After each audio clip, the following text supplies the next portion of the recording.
Basta kayong lahat, magluto pala ako ng native chicken tinola. Ayan. Ito yung aking mga sahog. Ito ang aking mga ricado. Yan.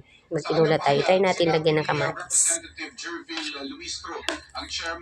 Yan. Mag-isa muna tayo ng mga ricado. Mga may guys. Ayan. Nakapagpainit na ako ng mantika. Ilalagay natin unang luya. Add natin yung bawang.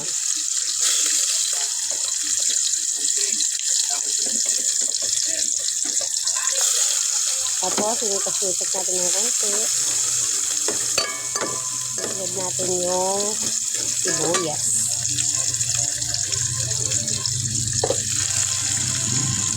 Marami ako magaganda sibuyas ngayon guys kasi maraming sibuyas ngayon dito sa amin. Ayan. Pagkatapos yan, inikos-nikos natin ng konti. Lagyan natin yung kamatis yan.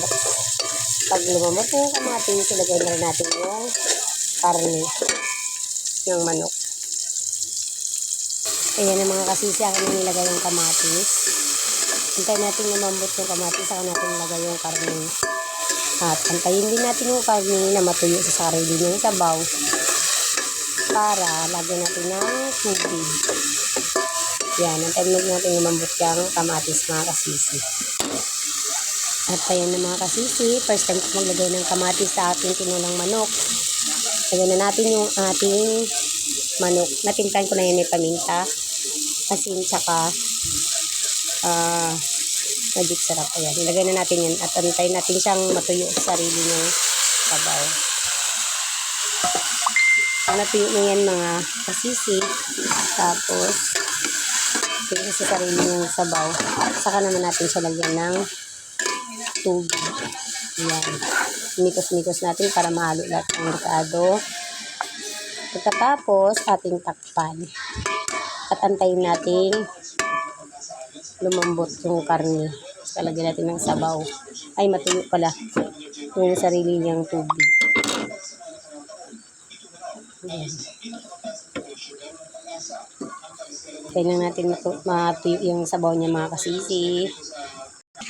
Ito na yung update ng ating inisang manok sa kamatis mga may guys. Antayin lang natin matuyo yan ha.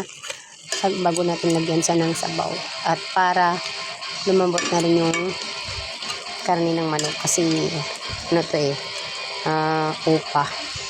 Munga ba sa amin. Kaitlog na ng 2 bisis yata to. Kapag itlog na ng 2 bisis kaya medyo matigas-tigas. Palamutin natin mga kasisi bago natin lagyan ng sabaw. Tayo natin matuyo ito sarili ng sabaw. Kukusang yung sabaw yan mga kasisi kasi nugasan. Tapos hindi na pinatulo kaya tapos nimplahan ko na agad. So ako ginisa kaya ganyan may sabaw siya. Tayo na natin matuyo mga kasisi. At ayan na mga kasisi. Matuyo na yung ating ginisang manok. Lagyan na natin ng sabaw. Ayan, nagmamantika na siya.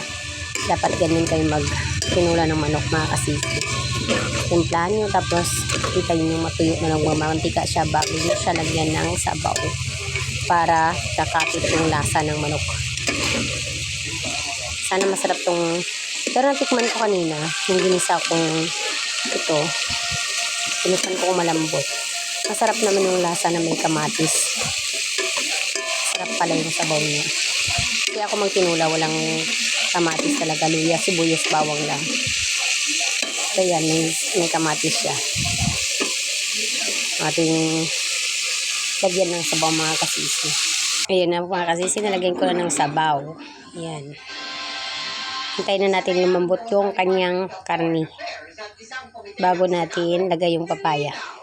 Yan. Yung taba ng manok. Hintayin natin kumulo yan mga kasisi at lumambot yung manok. Bago natin lagay yung papaya.